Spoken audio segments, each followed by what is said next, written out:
Hello, how are you doing? Hopefully you're all doing well. Welcome to Traveling Flawlessly. My name is Amina Adume-Cis, aka Lady Meansy. And this place is all about helping amazing women achieve their goals to build the flawless life and business of their dreams. In this video, we're going to be talking about being accountable and productive.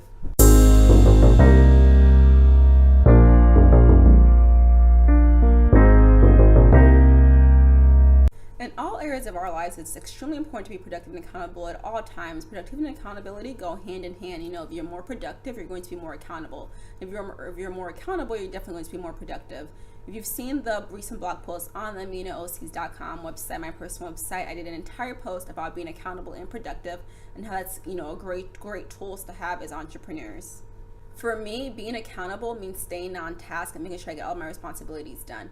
Being accountable is what gives me that extra push to finish what projects that I'm working on, even if they're not super exciting, because being an entrepreneur, not everything's super exciting. There's so many tasks such as running taxes, the financial stuff, even sometimes social media that aren't the most exciting things to do, but we have to do them to keep our businesses running. And being accountable is what's going to give us that push when our willpower is completely gone. Having accountability gives your goals the opportunity to materialize and makes your goals more likely to become a reality. Ultimate productivity and accountability is what separates, real entrepreneurs and those who are actually being an entrepreneur, and those who, just kind of like, oh, I want to be an entrepreneur, but they don't want to put in the work. So when you're accountable and you're productive, that's what's going to set you apart. When you're making those connections, you're trying to network and grow your business, people are going to be able to tell that this person's productive based on what you're putting out. They're going to be able to tell whether or not you're serious about your business and you're serious about your game. And the way you show that you're being serious is by being productive and being accountable. Because when you're accountable, you're actually going to be getting things done and you're going to have results. Those who aren't accountable and those who aren't productive, they'll talk a big game. They'll say, yes, I'm doing all these amazing things. They'll say, yes, I have all these amazing plans. But where is the execution? They don't have that done. And that's why being productive and accountable is what sets, actual entrepreneurs and those who are serious apart. And that's what you want to be known for. You want people to know that, hey, that girl, Mary, she's extremely accountable. That girl, Khadija, she's extremely, productive. She gets stuff done. She handles her business. As a multi-passionate business owner and mother, I am heavily involved in various activities. With all of my, professional and personal responsibilities, it's extremely important for me to be accountable and productive at all times. I need to know that I'm using my time wisely and that I'm using my time as effectively as possible. I need to make sure that I'm not wasting time doing, nonsense things that don't contribute to my overall goals. Whether if it's even having leisure time, that's still a goal for me. So things like that, I don't consider that to be wasting time. But I need to make sure that, if I have 5 hours to finish a project, that I'm using that entire 5 hours as best as possible, that I'm not wasting time, just aimlessly scrolling through Facebook or aimlessly scrolling through Twitter, which occasionally I do sometimes. I mean, we all do. But the point is, if I'm productive 99% of the time, that 1% of the time where I'm kind of goofing off and procrastinating is not that big of a deal, because the majority of my time I am maximizing it for its full potential. Now that I've explained the importance of being productive and accountable, let's go over some steps that are going to help us improve on these skills. I feel like we all need work there. So I'm going to give you some steps to help you be more productive and be more accountable. And if you apply these steps to your life and to your business, you will see the return. The instant you start applying, just one step, and then the second step and the third step and so on, you're going to see how things are, changing for you, and how you're, effectively managing your time, and how you're getting those results that you haven't been getting when you weren't being productive or accountable. All right, now let's get into being productive. The first thing is to just write things down. I am a big planner person. I mean, if you guys have seen my posts on Instagram, you know that I love my planners. I have my family planner, I have my personal planner, then I also have a notebook where I do, I plan stuff in there too. So I'm all about writing things down. If you're not a planner person, you can do notepads, to-do lists, you can do your notebook, whatever. The key is to just write down the things that you have to do. That physical act of writing something down is going to help you remember it more. It's going to give you another moment in your memory. If you say, I have, to sign up for this new social media, analysis tool today, write that down, write it on your to-do list, write it in your planner, and it also gives you a reference. If you make it a habit to check your planner regularly. So I know for me, the end of every day, my planner is left open on my desk for that week. So when I wake up the next morning, I go into my desk, the first thing I'm seeing is what I have to do for that day. So I'm all about using planners to their effective capacity. I also use Asana. I'm going to do another video about this later, but talk about all the tools that I kind of use to make me more productive. But the key is just write things down. If you use Google Calendar, if you use Google Keep, just write out what you have to do, and you're going to remember more likely what you're supposed to do. The second is just setting goals, simple and realistic goals. I do goal set a lot. For instance, if my goal is to hit a certain target number of followers on social media, which I do have, I have a certain percentage that I want to increase the Striving for Modesty in the Lady Means Instagram accounts and Facebook pages every month. I set goals to hit. I set realistic goals to make sure I'm going to hit them, and I don't do things that are too far-fetched. Now, I don't say, hey, I'm going to have 20,000 new followers at the end of the month of July. So I know that's not realistic. That's not possible. And when you set unrealistic goals, I know some people think, oh, setting really, really high goals means you're going to work harder. But if they're unrealistic, what happens is you don't meet those goals, and then you feel defeated, and you're less likely to get back up and work harder. Whereas if I set goals that are realistic, even if I don't meet them, I know that I tried my hardest. I know that they're attainable and they're possible. So that means the next month or the next week, whatever the time period is, I'm going to be working twice as hard to make sure I can hit it, because I know I can hit it. So make sure you're setting goals that are realistic and simple that you can actually attain. So the third step in being more productive is having a schedule. If you read my blog post about managing my busy life, it's on the MinoSees.com website. I write about how I plan out my days. And let me tell you, I do have a very strict schedule. And yes, there's some times where, I don't keep up with it because of stuff that comes up. But again, like with everything else, if I'm doing it 99% of the time, the 1% that I don't do it will not have that great of an impact, just because I've been consistent all these other times. So for me, on a daily basis, I have a set up time for everything. I have a set time for when I, check social media or engage in social media in general for work, not my leisure stuff. I have a set time where I'm learning every single day. I allocate, an hour to an hour and a half every day to learn a new tool, a new skill, just to gain some knowledge of being an entrepreneur, because I don't know everything and I'm always learning. And the more I learn, the more I can implement my business for that growth. So having that set schedule helps me a lot. I also set up, an hour for responding to emails, an hour for dealing with clients, and, as far as the little day-to-day stuff. So I'm all about having schedule, and having my schedule keeps me on task so much more, because I know that, okay, this hour is up, on to the next task. And one thing that I do is if I'm not finished that task within that, time, I still go on to the next one just so I can get that stuff done, and then I go back to it. Because another thing is, some things are very monotonous and not the most exciting that I have to do on a daily basis. So if I spend 3 hours working on something, I know I'm going to get bored, I'm going to get tired, I'm going to not want to do it anymore. So just being able to say, I'm going to spend an hour on this, okay, then an hour and a half on this, and an hour and a half on this, and then I'll go back to it, which is what I do. My schedule generally ends at between 3 and 5 p.m. every single day, but after that time, I go back and redo all the things that I wasn't able to complete. So I do finish those at the end of the day. It's just I make sure that at a given time, there's only a certain amount of time that I've allocated towards it. So set a schedule. Setting a schedule as well as writing things down go hand in hand, because when you set your schedule and you write things down, you know what you have to do for that certain time. So for instance, when my schedule says it's time to work on SFM, I'll look at my SFM to-do list and know these are the tasks I need to complete for SFM today. After setting your schedule, having a neat environment is optimal. Your workspace needs to be clean. If you have lots of clutter, lots of stuff around your desk space, you're not going to get much done. If your desk has a bunch of random stuff and books and, even in your phone, it's random things, you're going to be so much more distracted that you're not going to maybe have that peace of mind to focus. And even with your computer or even the tabs that you have open, having a bunch of tabs that aren't contributing or correlating to what you're working on is also not having a neat environment. So you don't need to have, Facebook, Twitter, Instagram, and every other, random website that doesn't focus on what you're working on open. If you're not using it for that certain task, close it. There's no need to have it open. For instance, if I'm working on one thing, I make sure that that window that I have popped up only has tabs related to that one thing. So I don't have Reddit open, I don't have Facebook open if I'm not working on those things at that moment. That contributes to having a neat environment. I recently actually moved my desk space into our much list, because I noticed that I was getting really distracted where I was beforehand. So having, moving that around, it's actually helped me a lot. So definitely having a neat environment I think is extremely important. No one wants to work with clutter. And also make sure your desk is clean at the end of every single day. All the other stuff that you brought into it that you don't need for the next day, just remove it. There's no need to have, 50 mugs. Okay, no one has 50 mugs. But there's no need to have, 3 mugs, tissue paper, it's random stuff. You don't need all that. Clean your space, have a neat environment. Trust me, it's going to help your productivity so much more. You're going to be so much more focused. You're going to enjoy being at your desk, and you're just going to love it. It's going to really, really help your productivity. Okay, these next 2 tips are things that have worked for me really, really well.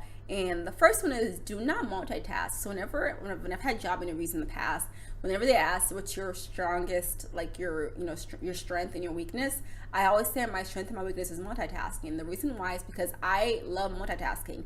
I am all about doing as many things as I possibly can at once, because I feel like I'm being more productive and I don't waste time.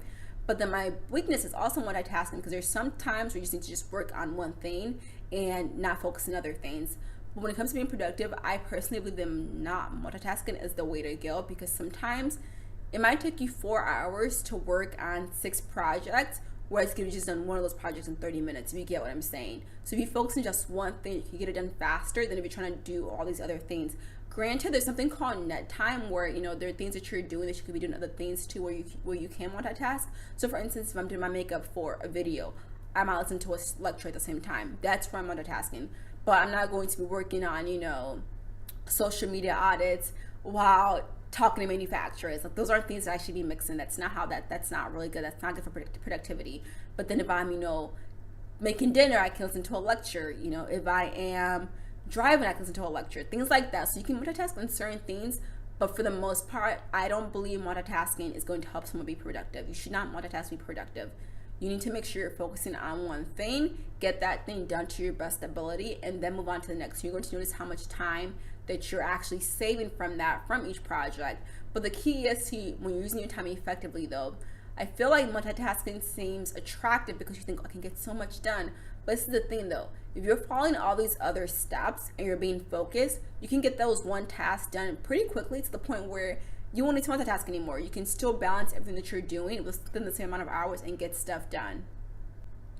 The last step to being productive is do not disturb. So I'm not sure if Android has this feature. I believe they do, but iPhone has this feature. It's do not disturb feature, and I love it. And do not disturb feature is pretty much you turn on, so you have like a little moon on your iPhone in the control center. You turn it on, and you will get no notifications during that time. And I have that feature on all the time during the day when I am working, so I don't get any notifications. I'm not distracted by WhatsApp. I'm not distracted by Facebook, text, nothing. And the reason why I like this feature is because if my phone goes up, I'm going to want to check it to figure out, what's that message? What is it? It could be important. Whereas if I just turn on the Do Not Disturb feature, nothing comes in. And it's different than just turning off your ringer, because if you turn off your ringer, you can still get vibration. You still get your phone will still light up. Do Not Disturb, you don't get anything until you turn it off. But for emergency 6, you can put people on your favorites list. So for my Do Not Disturb, I have it where my husband and my younger brother can kind of break through the Do Not Disturb. So if they call me or they text, it'll ring, and that's just for emergency purposes. But you can also have it set up where if someone calls you, more than 2 times, then the 3rd time it'll actually ring. Again, for emergency situations, because you don't want to just miss things because of you having this feature on. But I do feel like it's really, really helpful for helping you stay focused. If you're someone who, definitely likes to be on your phone, and you always have to check that, when your phone goes up, you have to see what that notification's for. Having the Do Not Disturb feature, it's pretty much been my favorite thing from Apple on my iPhone for the past 2 years, and I use it regularly all the time. Sometimes I forget to turn it off when I'm done working, so I'll still miss things, but it's just nice to not have to worry about what's that message for, or what's that notification, and who left the comment. It's just nice to not have to deal with that. So those are the steps to being more productive, and trust me, if you just implement just 2 of these things, you're going to see results in your work. Ideally, you should implement all of them, but I'm all about steady growth. So if you want to start with just implementing one thing, and then get that under control, implement the next step, get that under control, you're going to see the results in your life and in your business, and hopefully it's very beneficial for you. Okay, now that we've talked about steps to be more productive, let's talk about steps to be more accountable. As I said earlier, being productive and being accountable go hand in hand. If you're more productive, you're more likely to be more accountable. If you're more accountable, you're definitely going to be more productive, because when you're accountable, you say, hey, this isn't done because I didn't work hard on this, so you're in turn going to be more productive. So they definitely go hand in hand. The first step to be more accountable is similar to the first step of being more productive. And that's just writing things down. When you write things down, you're forced to face, what you have to do. You're forced to kind of deal with, hey, I didn't get this done. Whereas if you don't write it down, you don't remember, it's just I forgot, I didn't do this. But when you're writing things down, you're forced to face your actions. You're forced to say, hey, this was supposed to be done, but it didn't get done. So how am I going to fix it? You're forced to say, hey, I did this. Great, let me do this again, so it definitely makes things more realistic. It brings things more to the forefront for you. So writing things down is definitely an important part of being accountable and being productive. The second step in being more accountable is rewards. Everyone loves rewards. I love rewards. I mean, we go shopping at certain stores, certain reward points. We always want something back for the most part, and it shouldn't be any different with business. Obviously, the ultimate reward is having your business be successful, making money, making a name for yourself, whatever keeps you going, that's going to be your big reward. But even some of the smaller steps, the day-to-day things with businesses, still have rewards, and that's kind of what's going to help you be more accountable. Set realistic rewards. For instance, I had this aim of wanting to wake up at 5 a.m. every morning, and I told myself if I did this for an entire month, I was gonna buy myself a luxury handbag. I could have bought the handbag beforehand, but I wanted to kind of like challenge myself to do that. Like, I really wanted this bag, and I said, you know what? I need to fix this with myself, the sleeping in thing. Let me set myself this goal of waking up at 5 a.m. every morning. If I can at least do that for a month, hopefully at the end of the month it is cemented to be long term. But if I do it for an entire month, I'm going to buy myself this handbag that I really, really want. Or just recently, I told my sister set up makeup brushes that I want. And notice I said want, not need, because if I needed it, I would have just went and bought it, because I just wanted the brushes and they weren't necessarily a necessity, but I wanted them to look nice. I wanted to try them. I told myself, if I hit the sales goal, my target sales goal for the month of June, I was gonna buy these brushes. And you know what I did yesterday? I bought those brushes. I set the goal for myself. I laid out what I need to do to accomplish those goals. For things that I failed at, I held myself accountable for them, and then I hit my goal and I bought my brushes. I rewarded myself. And your rewards should definitely be comparison to what the actual goal is.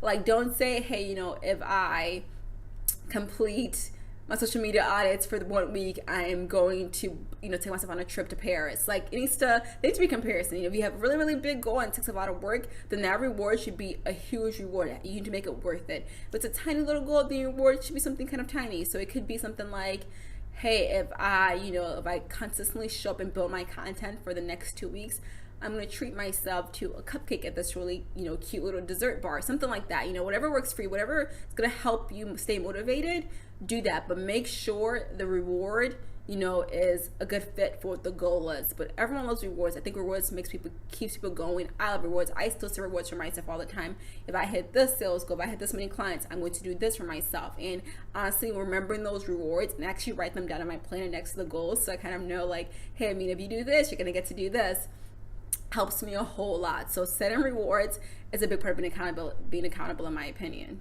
The final step to being accountable is having an accountability partner. And there's 2 ways to go about it. There's one way, which is you get a coach, just myself, where I keep you accountable. I keep you on your toes. I check in with you. I say, here are the things that you need to work on. You tell me what you need to work on, and I check in with your regular intervals to say, hey, have you done this yet? Why haven't you done this? Okay, let's talk about why you haven't done this. Let's figure out how to fix it. Or you can find someone else who's also an entrepreneur in the same boat as you. You can be each other's accountability partners. You tell each other, hey, here are my goals for the week, here are my goals for the month, here's what I'm struggling with, and I need you to, check in with me every couple of days and say, hey, Amina, have you done this yet? Hey, Amina, why didn't you do this yet? Hey, Amina, why didn't this work for you? And do that with each other.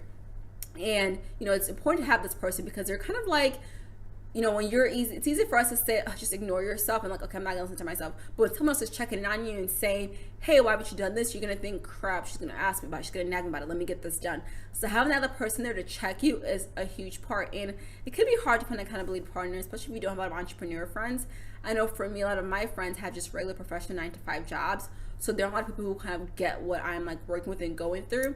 And that's why I created Strive Flawlessly group, the Strive Flawlessly Collective for Muslim entrepreneurs. I created this group partially so people can find accountability partners. So you can reach out and say, hey, who wants to be my accountability partner? Here's what my business is, here's what I'm struggling with, let's work together. I have an accountability partner, and it helps me a lot, because I tell her, like, hey, here's what I'm working on, here's what I'm trying to do, and she will check in with me and say, Amina, did you get this done? Oh my goodness, I saw you did this. That's awesome. You achieved that goal. That's awesome. You completed that task. I did the exact same thing to her. Setting an accountability partner, I feel like, makes a big deal in your business. It will help you stay accountable. Obviously, you're an accountability partner, they're doing their job, you're going to be more accountable.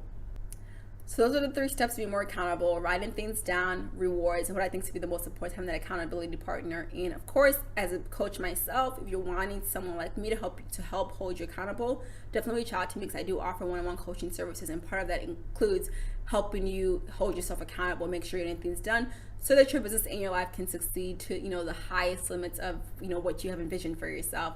Thank you for watching this video. Hope it's very beneficial. Hope you're going to take some of these steps and tools that I've given you to be more productive and more accountable, so that you can build the flawless life and business of your dreams. Thank you for watching. If you have any questions, leave them in the comments or shoot me a message. Have a great day.